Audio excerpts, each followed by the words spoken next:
Hey, everybody. Welcome to the Player Engage podcast. Today, we are joined by Gemma Doyle. She is the co-founder and CCO of SurgeROI. She has a really cool history of working with Zynga for over 10 years, helping multiple aspects from within Zynga, but most importantly, helping build out a loyalty program and understanding what the loyalty program is to bring additional value to Zynga. And I think it's a really fascinating topic for people that may not be aware of how it works, and we're going to learn a little more, hopefully get behind the curtain, see how gaming works from the back end. So Gemma, first of all, thank you so much for joining us. I know you're traveling, so I appreciate you making time in your schedule. Is there anything you'd like to say about yourself? Well, thanks for having me, Greg. This is super exciting. This is my first podcast, so I'm very excited to see how this goes. And I'm really excited. VIP is my complete passion and has been for well over a decade. So I'm super excited about talking about it today. Yeah, and no pressure. This hopefully is an easygoing podcast. And I think loyalty VIP program is really an important topic. You know, from keywords and help shift, we spend a lot of time in this and we understand it a lot, right? But a lot of people we talk to don't really quite understand the value of a VIP program or really kind of how it's done. So maybe for people who are listening, you can start at a really high level, right? Like, what is a VIP program and why should studios maybe take a look into this? And I think, sorry, just to cut you off, I think this goes beyond gaming, right? And I think it's important for anyone who's listening that may not be in gaming, right, to understand why this is important to work with your customers, because I think it's really great. So I cut you off there, but go ahead. No problem at all. So yeah, as you said, it could be applicable across all genres. I originally started out in real money gaming well over a decade ago, maybe even two, in real money gaming in Europe, in Dublin. I'm from Ireland originally.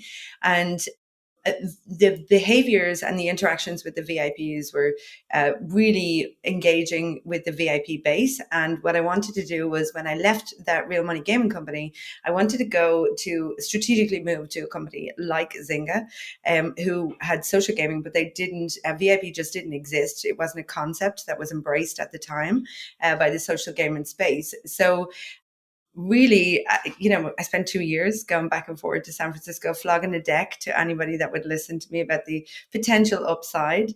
And when you move from a very kind of purchase driven industry into a very data driven industry, it's two different worlds. And to make them kind of collide and architect a program that allowed me to make data driven decisions, but also layer on human interaction, that was this tough space. And as I said, it took me 2 years at Zynga until it finally stuck, and we got one pilot program.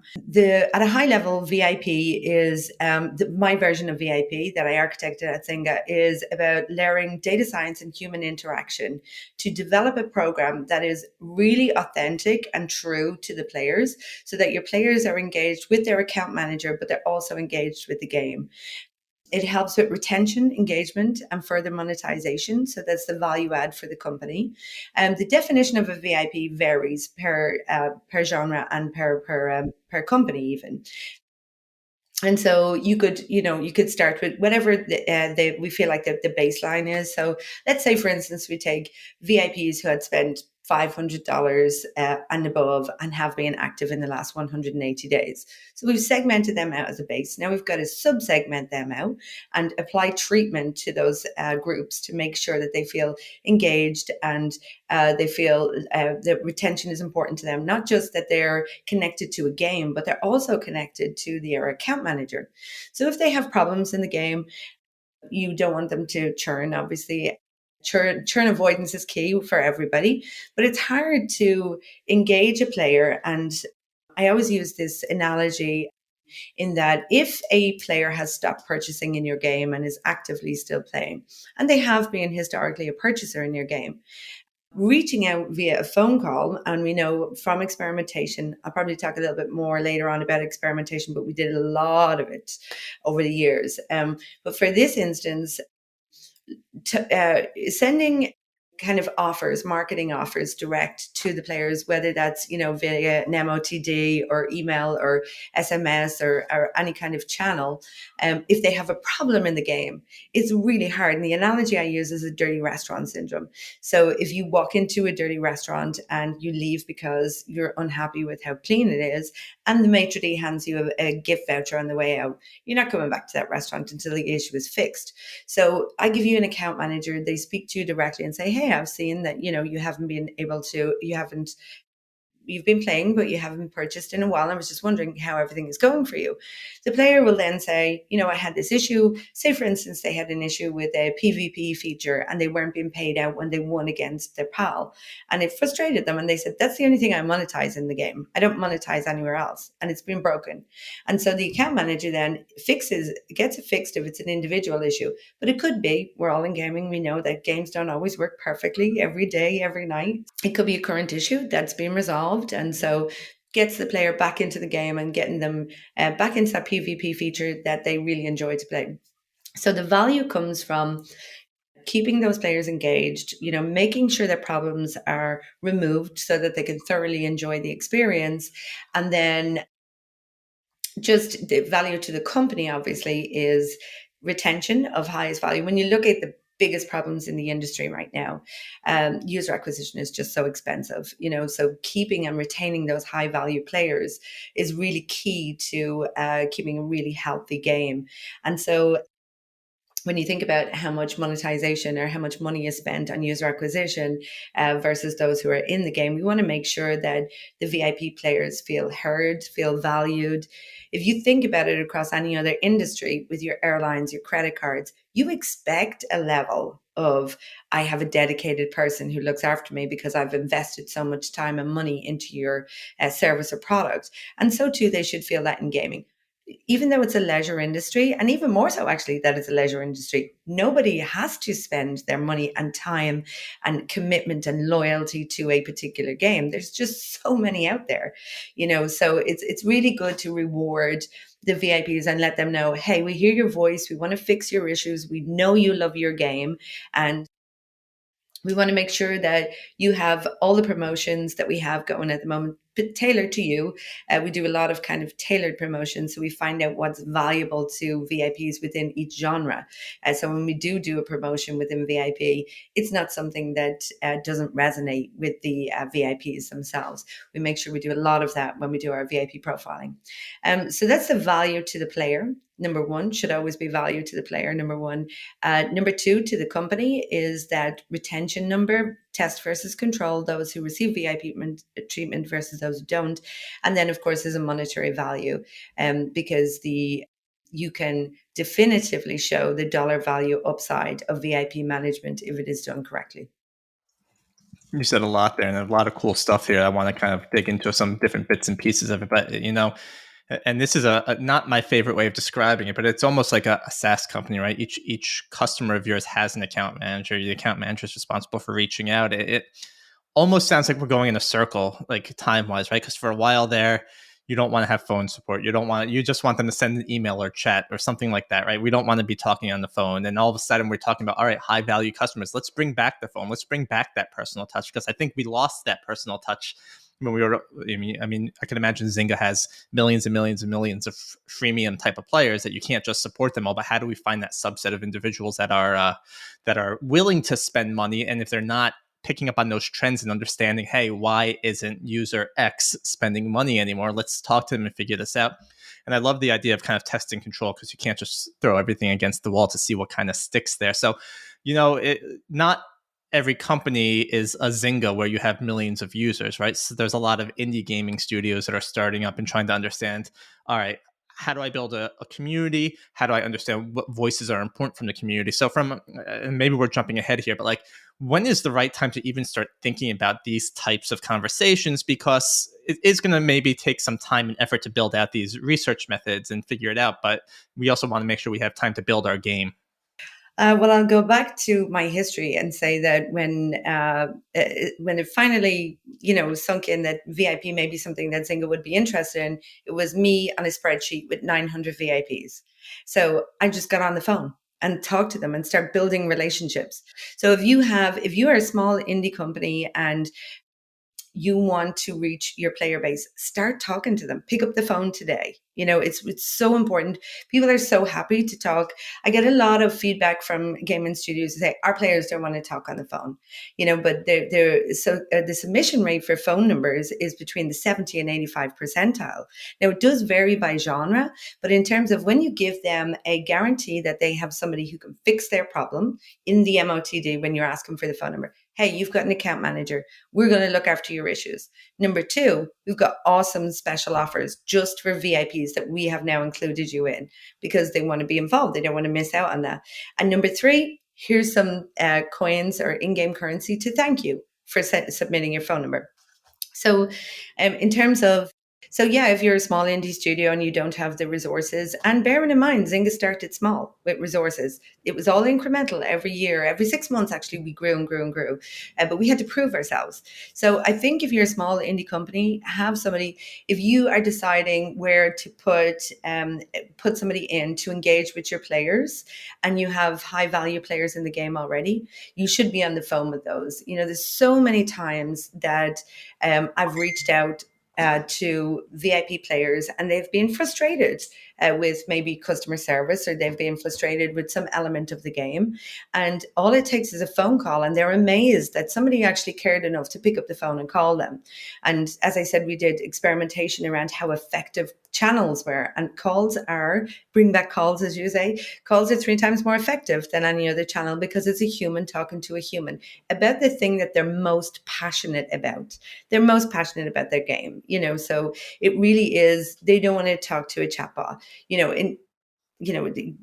some companies have to use them, and the more kind of personalized and effective they are, chatbots can be useful. But in the case of high value VIPs, your small indie company, get somebody on the phones, get somebody talking to your players. Not only do you resolve their issues and get them back in the game on an individual basis, but the information that comes from these VIP players, you don't always have the demographic that's playing your game, building your game.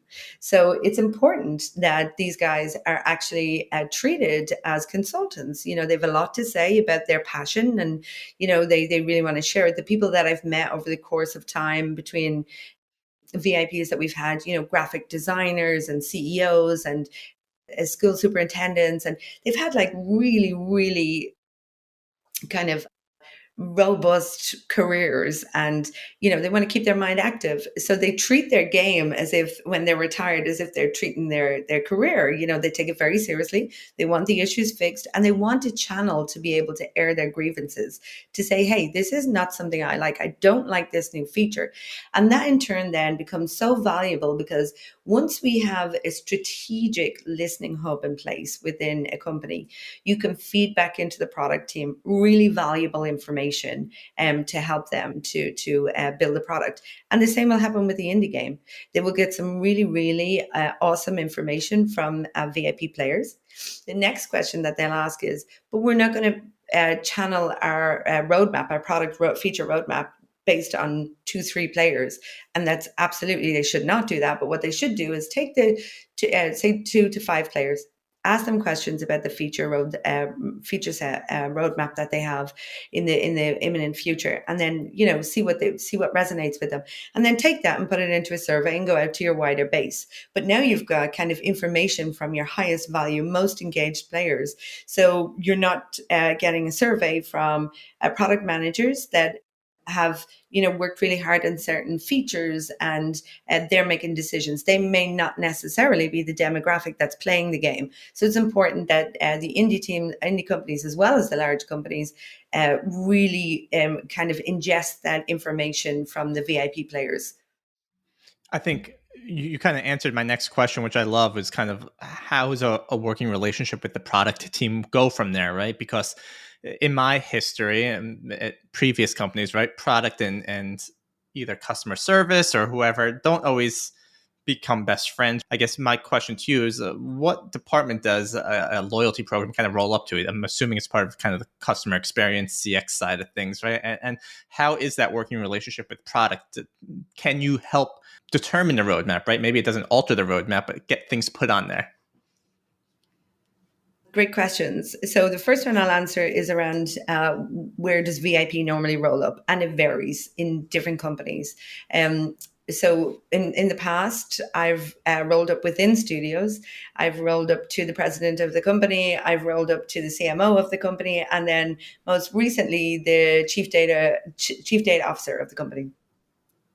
And so it really depends on where you are in the journey of VIP. So at the very start, it made sense that I sat with the product team and fed the information. And then towards the end, as we had really expanded, it made sense that I was closest to the chief data officer, so that every decision we were making was super data driven, and I'm really helping our players and being deciding the call types and those call frequencies. All of that is important. You want to make sure that the players are comfortable with the frequency of contact and the reasons you're contacting them. So all of that went into experimentation, so it made sense that we're closest. So that's the roll up question. And then the other question you asked was really about the relationship with product. So I will say I was super lucky to have done my time at the Big Red Dog, which is Zynga, because the product teams there are very customer centric. They really adore listening to the players. So when I talk about a listening strategy, Frank Chabot, when Frank Chabot came on board with Zynga, Frank was so customer centric, and we talked about one of the offsites. We talked about who should be at the table when you're talking about the element of fun within a game, and of course, as I said, the demographic doesn't always match the designers and the product managers. So what I had said was, I have hundreds, even thousands of consultants that would be more than happy to come here and talk to the game teams. And Frank said to me, well, what do you need? We need, funding to bring them here. So that was it. We started that off at very early stages. And essentially what we did was every week we had a focus call. So the account manager would organize a focus call with one of the VIPs who had given them really awesome information. The product teams don't need to hear, there's cheaters in your game, there's cheaters in the game, there's cheaters in the game. If that's the case, they know that they're working on the issue. However, they want to hear about, there's this awesome feature that I play in this other game that's just like this. And the reason I spend more time in the other game because they have this feature, or they want to hear this, this frustrates me in the game. The grind shouldn't be so hard on this. They would give great examples. Like, if I grind through this and I get the prize, the money I spent to grind is not, and they will work out, and say that it's not as valuable. The prize is not as valuable as what it's going to take for me to get there. And then the product teams are like, oh, this is amazing feedback. We need to dial this back and put less grind in this. And so in terms of, I was very lucky that they were so open to being customer centric. So what we put in place was a listening hub, and the listening hub included the weekly focus calls. We also did a quarterly focus group where we physically brought the VIPs to the studios, and we worked with the insights team to actually do a half day. And then we would bring the VIPs off on a trip around Alcatraz or something awesome. And the product team would stay back and look at the roadmap and then the information that was given.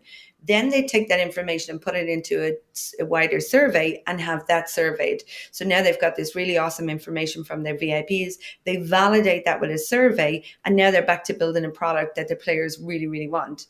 So in addition to that, then we did a lot of product surveys and Lapser surveys. So if you came to the listening hub and you wanted to listen to, hey, why are our VIP, you're new to the company, or you've just moved games, or, why do players churn from this game? Click and into the survey. And we kept that information refreshed. We also keep videos there of winners that just won our sweepstakes because, they love to gush about the game and why they play. And it's a reminder, right, of like why players love to play your game. So it's good for employees to see that as well, to see the end user really, adoring things. And you may have worked on the feature, you may have done the art, and we've heard comments like I remember one comment was, the artists on this game are godly. they are godly creatures, and so the game is super complimentary, and it reminds people why they build these amazing, wonderful games. Yeah, it's really important to get that relationship with product. And I think if it doesn't exist in your company today, and you really want to get to a space where product and VIP are working really closely in tandem on a voice of the player type experience, I think the most important thing is to remember what the language studios speak in. So studios speak in retention numbers, engagement numbers, monetization numbers, and it's really important when you're feeding back information to them that you feed that in with that information, because it becomes more valuable to them. For example, you have a break in the game. You have 20,000 customer service tickets in the queue because there's a break in the game.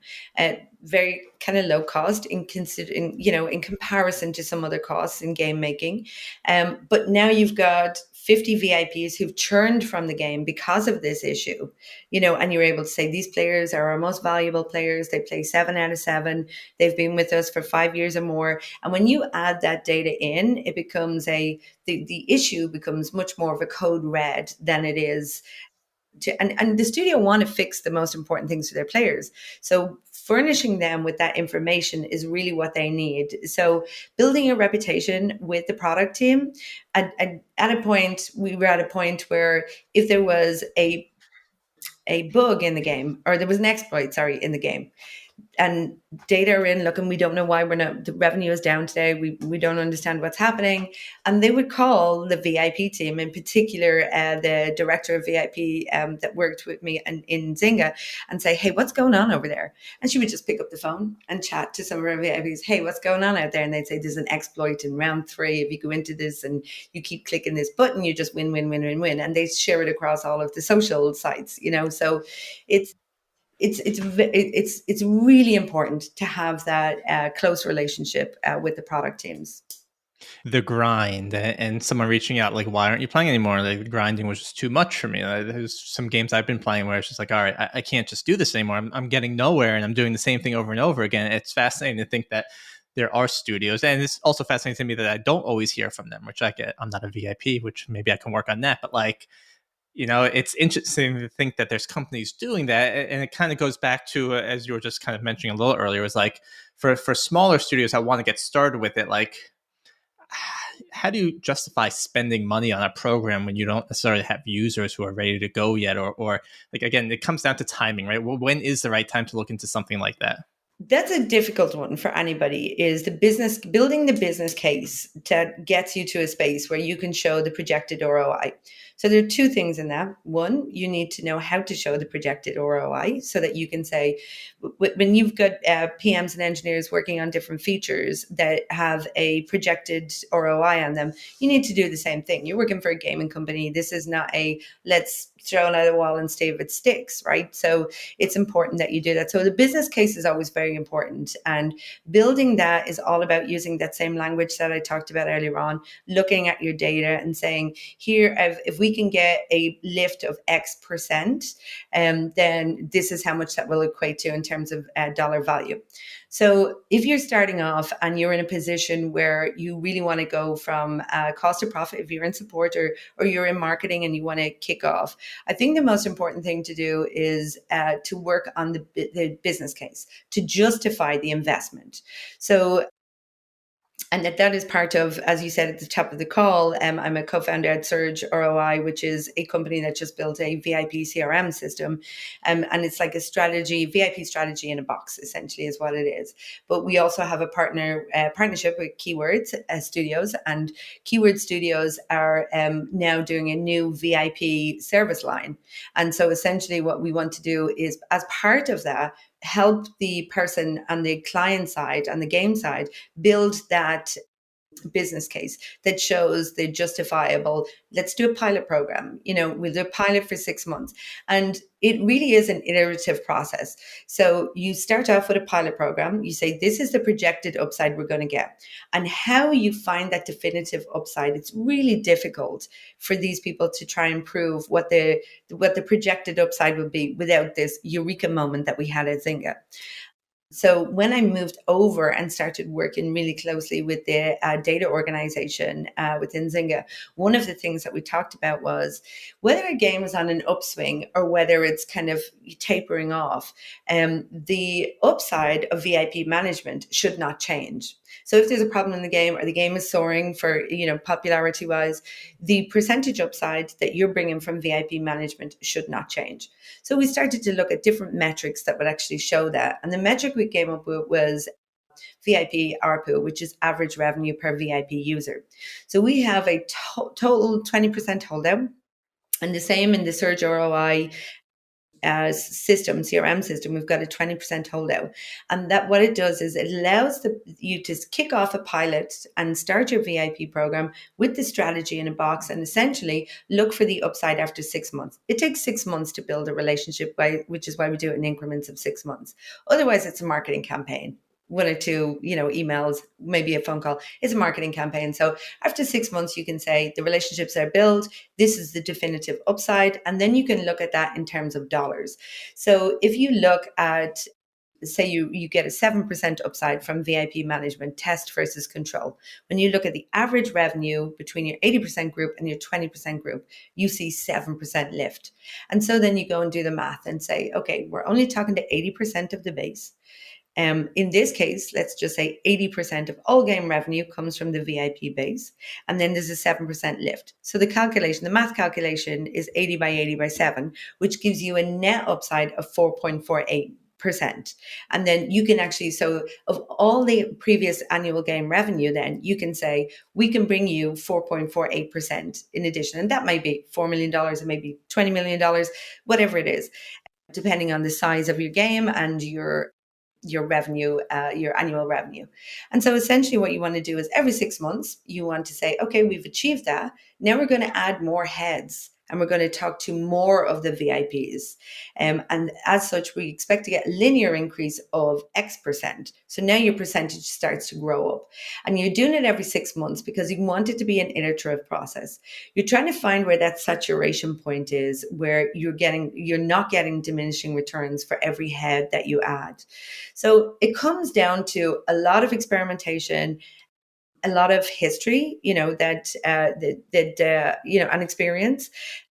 But essentially, that business case is all important so that you can show the definitive upside. And your pilot program then just becomes your success metric. So once you've done your first 6 months, you're not talking about projections, you're talking about actuals because you've just achieved the 7% lift or the 4.48 in terms of net. And then you continue to do that every 6 months. You just keep adding more heads, and you keep seeing the linear increase in your percentage upside.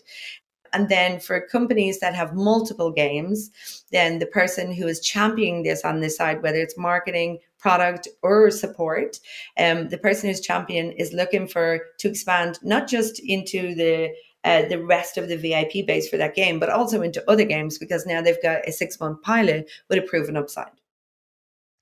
A lot of data. I love that. Lots of cool information. I have some questions, but in the middle of the podcast, what we like to do is kind of a fireball round where I just throw some random questions at you and you just answer quickly. I promise they're easy questions. Good to go? Okay. Yeah. If you're going to go to a bar, what is your drink order? Jameson ginger ale. Okay, that just, you're home, right? In Ireland right now. If you, what did you have for breakfast?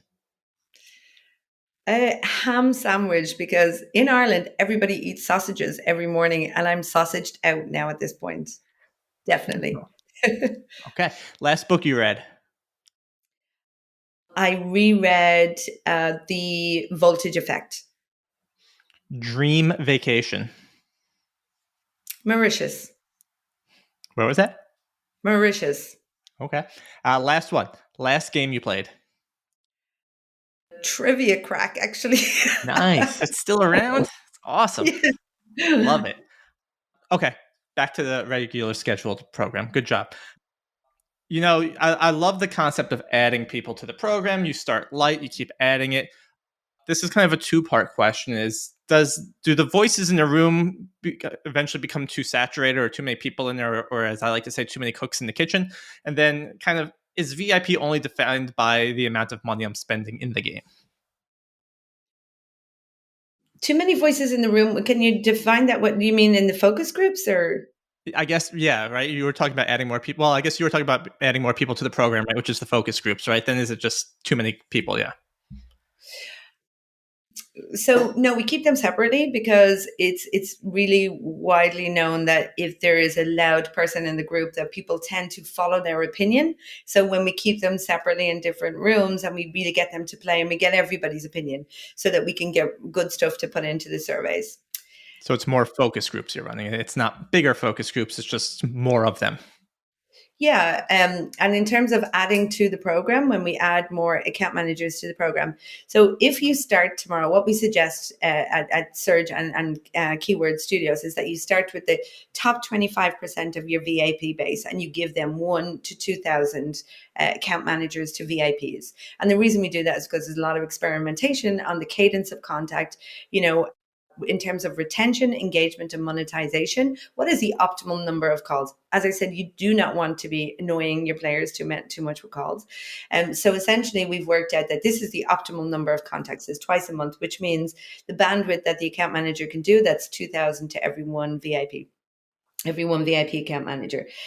So, and as you start to expand, you're 25%, you're expanding downwards, and into the lower tier VIPs who are moving up, by the way, because they're spending. So the growth, and we're retaining more because we're giving them VIP. So, in terms of, there's always space for to add more VIPs. There's never a point where, well, we had never reached a point where we're at a saturation point, which is fantastic. So that was your first part, was too many voices in the room, and the second part. It's more of a definition of what is a VIP, right? Is there any way to become a VIP without spending a lot of money in the game? So yeah, so I definitely believe there is a huge opportunity for SPPs, what I call SPPs, and social power players.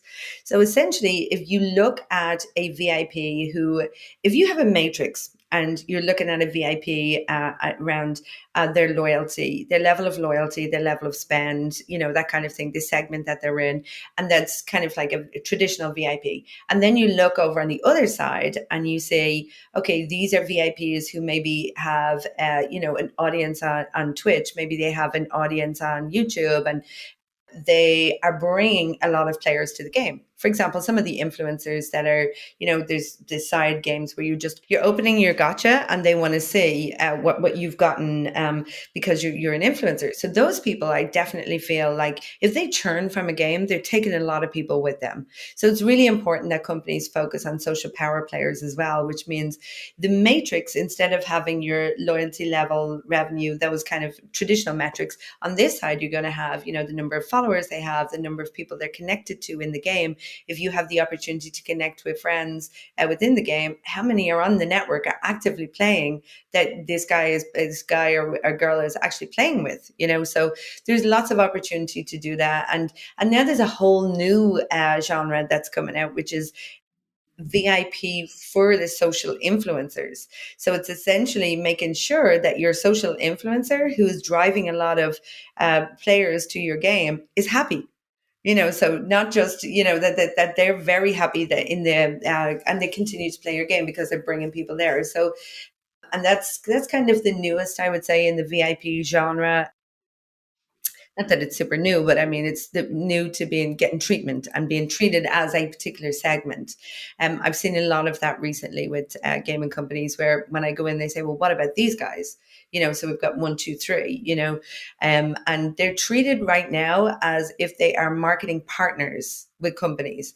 But realistically, they should be being treated like they're VIPs for the company, because that's the way they're ultimately bringing a lot of players there and retaining players for you. So you've got a retention model. And so when they are expanding their network of followers, those people are all engaged with one another. So it's this huge, big engagement net that they're creating themselves, and they Yeah, should be kept. makes sense to kind of play both roles, right? They are a marketing tool for the company because they are talking about your game, but you need to treat them like a player as well, and a VIP player, so they get that feeling as well, right? You don't want to help them. You don't want to. I'm trying to think of like a shooting game, right? You don't want to give them things that make them too good, but you want to make sure they feel special in the game, or they're going to keep talking about it, keep playing it, and send it to their audience. Yeah. And part of doing that, Greg, is really having their voice heard by the product team. So Yeah. it's really hard when you have some VIPs have spent a lot of money in these games. So when you're doing a sweepstake for an iPad or an iPad giveaway, these people don't need you to buy them an iPad. So it's really important that you lean into your base and understand what's valuable. So, for example, we did one where we had 30 minutes with an artist, the artist from the game, who will give you an iPad, but the cover will be designed by the original artist. Will have your favorite character on it, and will build you into the cover. So those are the things that you just can't buy that are really special to VIP players.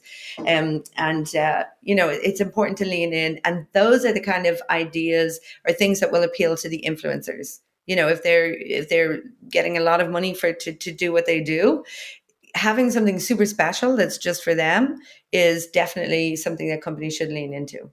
That's an awesome point you bring up, right? I think some things are not more valuable than money, right? But someone's going to look at this and say, this is a unique thing that I have. And that brings me to kind of this next question, which I don't know how much you're allowed to share, but like at Zynga, and obviously you had the experience prior with the real money gaming, but like, was there a, oh my God moment at Zynga, like we got something here, or this is like a light bulb moment where everyone just went, oh shit, like, are there any stories you can share about that? Yeah, I definitely had the biggest eureka moment was when, I mean, we had a lot. The VIP is very much valued at Zynga. It truly is. But the biggest moment for us was when you're going into a room and everybody's talking about VIP spend, and you've got so many people who have influence over that group. So you've got the VIP department, fine. Then you've got the product department, you've got live ops, you've got central marketing, you've got lifecycle marketing, you've got user acquisition retargeting. So everybody is trying to massage that base, the full base, but in particular the VIP base, because they're our most loyal players. And it was really difficult to extrapolate all that noise and actually show this is the definitive dollar value. And it was that moment when we discovered, hey, there is a metric here that takes away all that noise, and just like the VIP average revenue per VIP user, those who receive VIP treatment versus those who do not, we can very definitively say. And it came about in that I was doing a math course, remote math course, and I asked a young product manager to he's certainly was very senior when he left Zynga, but at the time he was fairly new, and I asked him to be my math mentor. And so we were doing this, my math studies when I was in San Francisco. And then I asked him one time, he said, "Give me a real problem today. Give me a real problem." I said, "Well, the big problem is that I can't prove the definitive upside." And he said, "Let's stay in this room until we find the metric that proves the definitive upside." And we were, it was like I felt like at the time when I look back on it, it feels like it was one of those. Was the moment when he's on the board in the Goodwill Hunting. That's what it felt like, and we eventually had this eureka moment. And so I had to go then with the presentation in front of all the PMs and say, hey, this is what we're saying is the definitive upside. And if we put this test versus control in, will I have any pushback on the fact that this is definitively coming from VIP? And the answer was, makes sense. Go ahead. That's the beautiful metric. And it was just such a eureka moment because I'd spent so long trying to, and so big up to Ryan Glosson. If he's listened, he was definitely very instrumental in that eureka moment. So I want to kind of back up here and ask about Gemma, right? When you were growing up in grade school and university, maybe you dreamed of becoming a co-founder and founder of a loyalty program for mobile games. But what were you dreaming or aspiring to be when you were growing up? So I think I fell into real money gaming for sure. 2 decades ago when I started, I fell into it. But what really, really struck me was how passionate people are about their games. How much, like, you wouldn't believe the amount of letters. I have a box on my desk at home, and it's all these letters from people saying how much they love their game, and they're absolutely obsessed with their game. And then when we started to apply VIP management, it was like they love their account managers as much as they love their game, And I don't want to make this sound sad or anything, but I remember when there was the 900 VIPs on a spreadsheet, and just me before we grew this amazing team at Zynga is having my alarm set on Irish time to message the VIPs Happy Christmas, and on Christmas Day. And I remember getting messages back from a couple of them saying, "You're the only person who's contacted me. All I have in this world is my game." And then you reach out and contact. So it really was a genuine, I just fell in love with the fact that you can layer on human interaction on top of the passion people have for games. We got a lot of communication from VIPs who felt that there was one in particular that really resonates with me, was that her son was autistic, and the game, he wouldn't engage with anything except our particular game. And essentially she wrote to us to say, listen, I think the Board of Education should actually implement this for all autistic kids, gaming. And it was just so like, it made me feel like I wanted to build something that really not only embraced people for loving their games, but also embraced people themselves for, show them loyalty, because you don't have to pick up your phone and play the same game all the time. You have so many games to choose from. It's really difficult to MOTDs, pop up, pop up, pop up, to try and get people to engage because of a pop up. But then when you start building a relationship between an account manager and a VIP, it becomes something much more solid in its foundation, and retains players. And I've met some amazing in person and over the phone. We did a lot of in person events, and just wonderful, wonderful people that just love to game in every genre. And it's just so wonderful to sit in a room and have somebody just talk about how passionate they are about their game, and how like that their son is so connected with the game who's autistic. Or, I play my game every day because I have friends in Farmville that, they're my family now. Or, you saw the story recently, Words with Friends, where some really young guy met with an 80-year-old woman for Thanksgiving. It was all over all the social media through Words with Friends, because they'd been competing against one another. So it's that really that made me fall in love with the idea of loyalty and VIP, and rewarding people for having that level of loyalty to their game. That's an awesome way to look at it. We talk about community a lot and community building, because games are communities. Today, we actually launched a podcast with someone named Irina Pereira, and she's building a studio, and it's about multiplayer online RPGs. And she said it's about community building. A lot of people through Warcraft or other games meet their significant others, meet their spouses, and it's fun to think of how all this stuff really connects on the back end of a game, right? Loyalty will keep people active. They'll keep a community going. The community will keep involved. And there's clearly a bunch of building blocks here that just have to be put together and to build this thing that works. And once you have these players playing, keeping them engaged, I think it's just such a great story to hear. And I know you're part of Women in Games, a member, and they also do inclusion by design, right? It doesn't matter who you are, what you are. When you're playing a game, you're a player of the game, right? And you might as well build that bond and relationship. And I think that's an awesome way to look at loyalty. So I appreciate you sharing that story. One of the things I did want to ask, because everything we're hearing, it sounds really great, but like for the VIP player, right? They have an account manager. What separates them from this just being a sales pitch to the player itself, right? Like, hey, Gemma, we see you haven't spent money in a while. What's going on, right? Like, obviously there is a little bit of a salesy side to it, but how do you separate the sales pitch from the account management, if that question makes sense? It does make sense. And it is something that it is definitely a question that comes up when we're out there talking to people about Surge ROI and the CRM system. People are afraid that it's a heavy sales tactic. And like I said to you at the start with the back to pay, the players have issues, right? And they want their issues fixed. So the reach out is really the initial reach out is always to build a relationship and make sure the game is going well for the player. We don't have hard sales targets to say, this is what you've got to hit this sales, and we ring the gong when you get a sale or nothing like that. It's really about retention and engagement. The upside in terms of revenue is used to scale the program and continue to invest in it.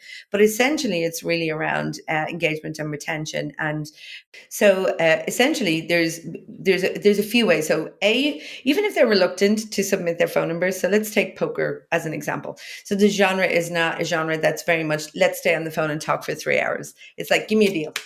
What's your best deal you can do for me today? And so the very first time that they have an issue with their game, even if they've decided not to submit their phone number, they'll remember, oh, I keep getting those emails from that guy. Let me get back to that guy.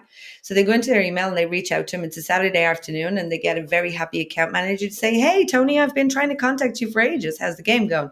Well, I have a problem.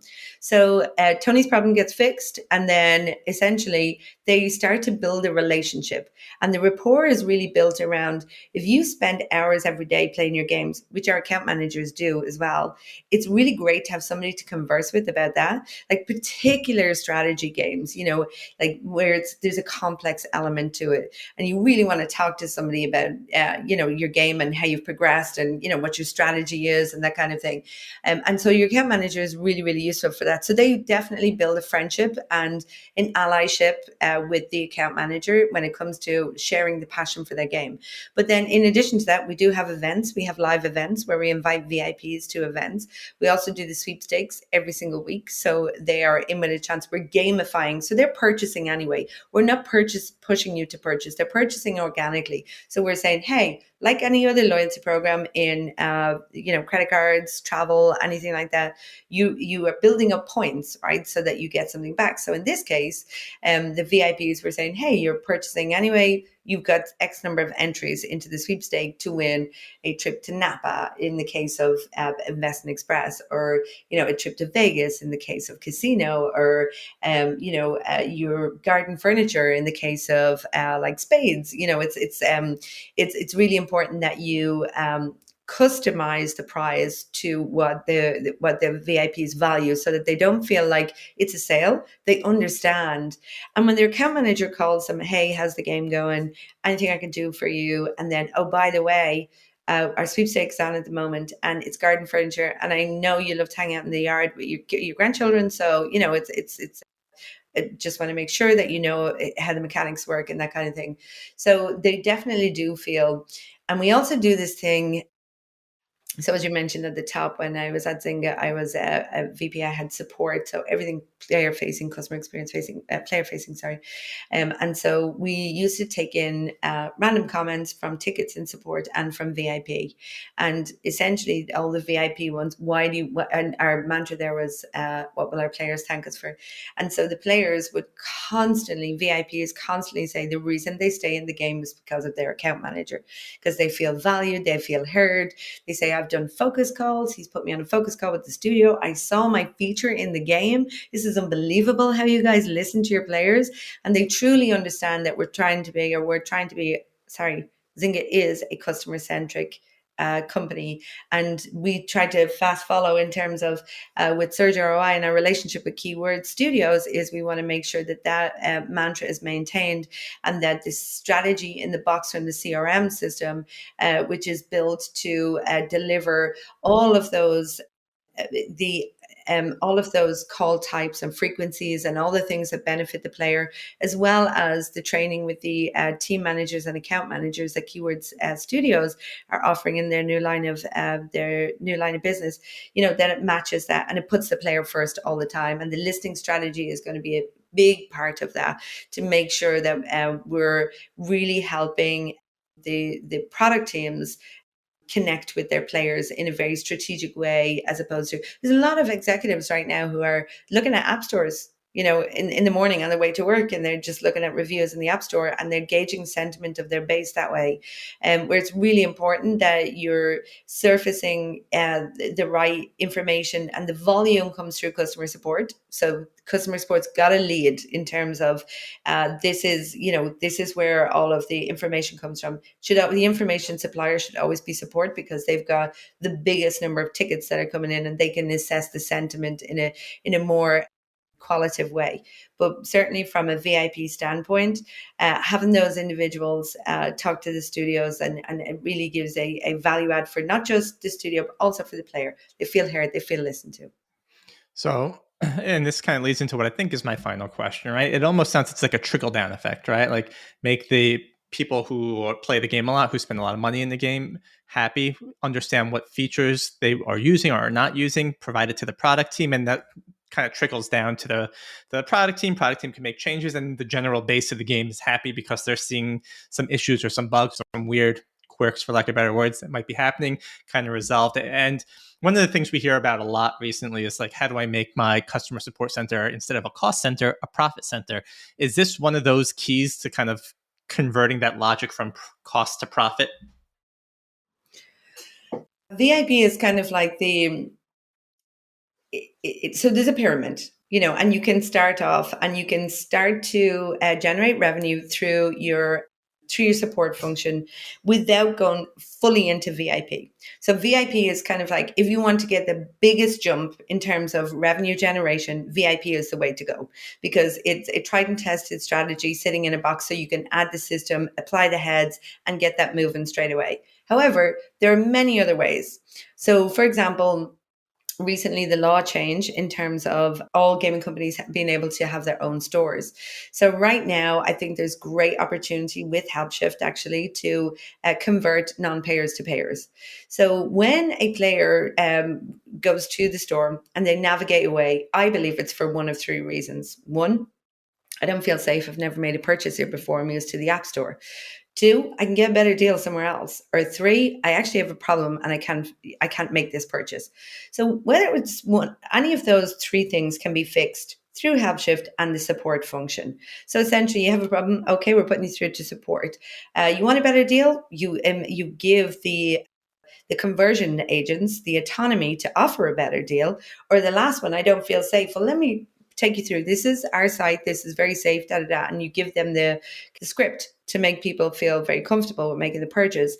And I believe that anything that is converted from non-payer to payer through that function in HelpShift, which is a pop-up, it's like an abandoned cart chat.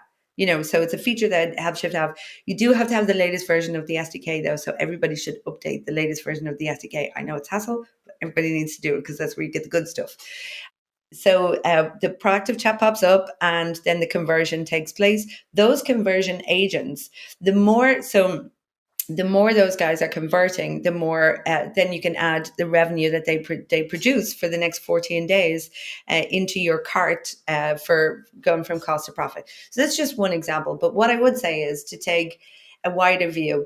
Conversion on this end, it'd be low in terms of revenue generation. It might be lower. VIP is right up this end. You're delivering significantly to the bottom line if you apply full VIP management to your business. So that is obviously the top, right, of the pyramid. However, in between all of that, you know your business more than anybody else. So what I would say, if you're a support individual or you're a marketing individual, you should come together, all of you, sit in a room and end to end map your customer journey and talk about, okay, where are the opportunities along the way here for us to reach out to our players? If you are somebody who wants to go from cost to profit, there are audiences that are not being spoken to right now because you've got marketing in the room, you've got support in the room, and you're talking about the different ways in which they are spoken to outside of the product itself. And so you talk about, where is the opportunity here for us to, dial into a particular behavior or segment to try and convert or try and bring them back to pay, or back to pay is another one for low value non-VIPs. And so that is important. So actually I will plug in that the partnership that we're doing with Keyword Studios right now and with SurgeROI, we're actually doing free workshops for Keywords services clients, where we go to their location and we actually do the end-to-end journey mapping and talk about where they can apply VIP management and speak to all of the groups from support, marketing, product, and really bring the whole company, as many as we can get in the room, to looking at what does VIP look like for your particular and conversion, and VIP. What does that look like for you on your end? So these customers, they're obviously HelpShift customers already if they're with Keywords, And, so it's really just about leveraging what you've got already, and then layering on top of that, should you wish to do a pilot for VIP, this is what it will look like, and this is the investment and all of that stuff. So I know there's probably going to be some non-Keyword Studio customers listening to this, but I did want to say that I believe you send this out to your keywords clients, so that option is available. If this podcast has captured your interest, and you're executive, or you're somebody who's over one of these functions that we just mentioned, reach out to your contact in keywords, and we can get the workshop up and running, and do it all in half a day, so that everybody understands what it looks like for your particular company. That's awesome. And I love the idea of mapping it out just end to end. I don't think many people probably take a look at the full user journey and kind of see these kind of points, bottlenecks, whatever you want to call it, where opportunities, right? And I think that makes a lot of sense. And we will post that. I appreciate that offer. We will let our audience know that as well. And with that, I think we're getting close to the top of the hour. Gemma, I really learned a lot. I think this is such a cool idea. I think for studios that aren't taking a look into this, like, it's an amazing way to take a look at your base and say, hey, how can we work with our base to learn more about the product, to kind of build better products, to help evolve our product and get all the benefits in return? I think it makes perfect sense. And before we go, I guess, any final words, anything I'm missing, anything you'd like to share with the audience? The only thing I would say is get on the phones. Have somebody get on the phones. Start talking to your VIPs. Don't let tomorrow come and the VIPs churn. Get on the phone. Phones are back. You heard it straight from Gemma. Well, Gemma, again, this was awesome experience. I thank you so much for coming out, being a part of the podcast. We'll have all information of SurgeROI, Gemma, on our Player Engage website. We'll put it on our socials. And again, thank you so much for taking the time today. I hope you have a good rest of your travels. Thank you so much, Greg, for having me. Really appreciate it. This was so much fun.